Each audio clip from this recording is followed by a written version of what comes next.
$175 billion. That's not a meme. That's not a YouTube exaggeration. That's a real fiscal variable that just got dropped into the market's lap. Penn-Wharton budget model projects that reversing the IEEPA tariffs could generate up to 175B in refunds. Now stack that with Iran war risk hitting the tape.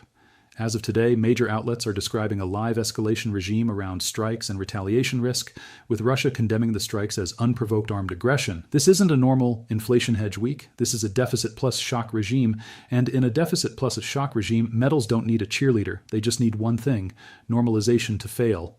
One word only in the comments: deficit. If you think refund risk plus war risk keeps a bid under metals, fake out if you think this is headline adrenaline that fades once the market becomes tradable again. Pick your word now. No edits after the retest. We grade it deficit or fake out. Quick adult lane guardrail and we move. Different feeds print differently. I'm not claiming motive. I'm explaining mechanics. Educational only, not advice. Now here's the 10-second promise so you stay locked in. In 90 seconds, you'll have the acceptance zone, the stress checklist, and the one physical metric that tells you if the bid is real. Then we run the two scenarios and we grade it. Whole video in one sentence right now. The first candle is chaos. Normalization is the verdict, and deficits stay bid only if stress refuses to normalize after the pullback. Two tells, no narratives. Tell number one, can price live above the decision zone after the pullback? 2 hourly body closes once liquidity normalizes? If it can, the bid is real. Tell number two, do stress gauges turn off fast or stay lit? Spreads, fills, wick behavior, bursty tape, and physical tightness? That's the method. Everything else is commentary. Now, 3 beat reveal on the 175B, so we don't turn this into a policy lecture. Beat 1, the number exists. PWBM projects reversing the IEEPA tariffs can generate up to 175Bs in refunds. Beat 2, it's not just refunds, it's revenue path. They also project future tariff revenue collections would fall significantly unless replaced, meaning the fiscal pathway shifts even if refunds take time. Beat 3, uncertainty is part of the bid. Legal analysis and commentary emphasize uncertainty about refund process, timelines, litigation, and policy response. That's enough. Risk exists. Fiscal pathway shifts. Mechanism uncertain. Markets price doors opening, not just checks clearing. Now we add the second engine, Iran. And I'm going to keep this short because you're here for markets. War headlines compress time. They increase volatility. They change correlations. They force hedging behavior. AP today frames this as an active escalation regime with retaliation risk, and Russia's condemnation underscores how serious the geopolitical temperature is. That's all you need. Refund risk adds fiscal uncertainty. War risk adds event uncertainty. Together, that's a deficit plus shock tape. Now, the mistake most people make in a deficit plus shock regime is thinking it should move logically. They say, if deficits rise, metals should go up. Sometimes. But the path is not a straight line. Event regimes move in phases. Phase 1, liquidation, cash first. Phase 2, hedging, safety later. If you don't understand the phase model, you will chase the wrong candle at the wrong time with the wrong size. So we don't trade the first candle like it's truth. The first candle is chaos. Normalization is the verdict. Now I'm going to give you tell number 1 in a way that a 12-year-old can apply. No fancy terminology. No, trust me, bro. Tell number 1. Acceptance.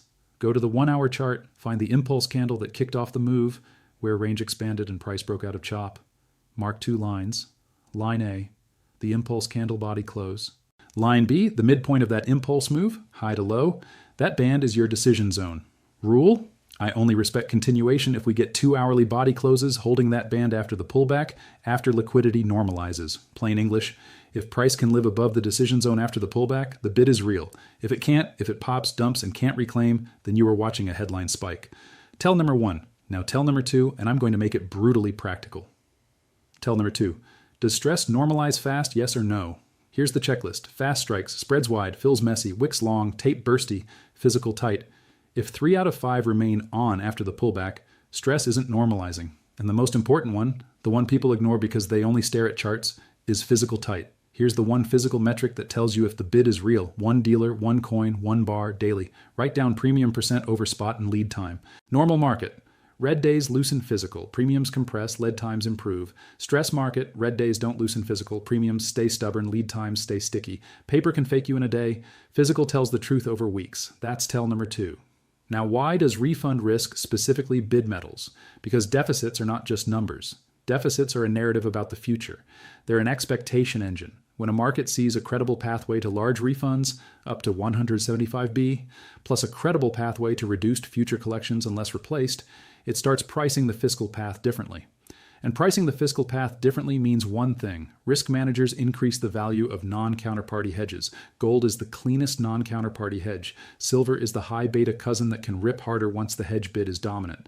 Now here's the nuance that separates this channel from mainstream nonsense. A deficit bid doesn't always show up as metals up every day. Sometimes it shows up as metals refusing to break down on bad news, metals being bought faster on dips, metals recovering quicker than risk assets, gold staying supported while stocks chop, silver leading once phase 2 arrives. That's what a bid looks like. It's behavior. Now I want to address the comment section objections quickly because otherwise people derail the whole video. Objection 1. Refunds are years away. Irrelevant. Wrong framework. Markets price pathways and uncertainty. The Supreme Court ruling didn't hand investors a calendar. It created litigation, process uncertainty, and policy response uncertainty. Uncertainty is what gets hedged. Objection 2. Treasury can cover it, nothing burger. Even if Treasury manages cash smoothly, the market still reprices. What replaces revenue, what policy response follows, what new tariffs emerge, and how Congress reacts. In other words, the can they pay question is not the market question. The market question is, does fiscal uncertainty rise? And the answer is yes, when you introduce a refund door and no clean mechanism. Now, the biggest trap in this environment, this is the part you need burned into your brain, is leverage. Event regimes destroy leverage. People see the big candle and they chase it with size. Then the market clears leverage first. Spike, flush, spike again. This is not conspiracy. This is mechanics. It's how markets transfer risk from impatient hands to patient hands. So if you're trading this, your first job is not prediction. Your first job is survival. Now let's connect the deficit bid to something you can actually observe besides metals. In these regimes, you'll often see weird cross-asset behavior. Yields can fall while metals rise as hedging demand increases. Or yields can spike while metals still rise if inflation expectations jump. Or yields can whipsaw while metals hold up because the market is repricing uncertainty, not a single rate path. The mainstream will tell you metals rise when yields fall, like it's a law. It's not a law. It's a tendency in certain regimes. In event regimes, the real driver is uncertainty and hedging demand. Now let's do the two scenarios and make them crisp because this is where watch time gets earned. Scenario 1, fake out. In this scenario, the initial move is phase 1, emotion. Then liquidation returns. Maybe risk assets continue to delever. Maybe the dollar squeezes. Maybe credit tightens. In that environment, even metals can dip temporarily because cash needs dominate. Refund risk is real and war risk is real, but the market decides to clear leverage first. What validates fake out? Acceptance fails. You don't get 2 hourly closes holding the decision zone after the pullback. Stress gauges turn off fast. Spreads tighten. Tape smooths out. Wick behavior calms. Physical loosens on red days. Premiums compress. Lead times improve. That's a fade. Not metals dead, just headline adrenaline. Scenario 2, deficit. In this scenario, the market cannot normalize. Refund risk stays live and process remains uncertain, keeping fiscal narrative unstable. War risk stays elevated, keeping volatility elevated. So hedging demand persists. Pullbacks are bought. You get acceptance. 2 hourly body closes holding the zone after the pullback. Stress gauges stay lit. Physical stays tight. Premiums and lead times don't snap back quickly even when spot dips. That's the deficit bid. Again, not up only, but a persistent bid regime where dips get absorbed rather than turning into trend breaks. Now here's the decision tree. This is how you stop arguing and start grading. Acceptance holds plus stress stays lit. Deficit odds rise. Acceptance fails plus stress normalizes fast. Fake out odds rise. That's it. Now, 3 things to watch over the next 24-48 hours. Only 3. 1. Refund, narrative, and legal pathway. Do we get more clarity, more lawsuits, more official guidance? Legal analysis explicitly expects uncertainty and potential follow-on actions. 2. War headline trajectory, escalation versus containment. This controls volatility. This controls risk premia. 3. Retest verdict. Can price live above the decision zone after the pullback? 2 hourly body closes. That's your scoreboard. Now I'm going to add one more module that most people miss. What the market does after the stress headline is where the truth is. In a fake-out regime, the market normalizes quickly. Volatility collapses. Spreads tighten. Moves become smooth again. In a deficit bid regime, volatility stays elevated. Spreads remain wider than normal. Moves remain jumpy. Physical stays tight. And each new headline refreshes the hedge bid. That's the difference. Now, risk reminder, because this environment punishes the same mistake every time. Event regimes destroy leverage. Slippage increases. Stops get swept. Air pockets appear. A correct thesis with bad timing can still bankrupt you. Know your camp. Long-term stacker, time and discipline. Short-term trader, structure and risk management. If you don't know which camp you're in, the market will decide for you.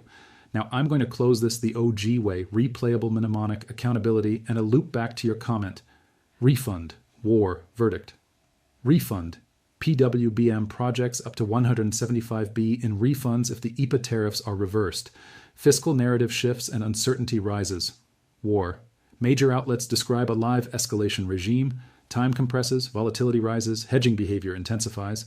Verdict. First candle is chaos. Normalization is the verdict. Acceptance on the retest plus stress staying lit is the tell. Deficit or fake out? Drop your word now. No edits after the retest. Then come back and tell me which world we're in. Because that's how we build a real community. Accountability, not hype. Logic over hype. Always.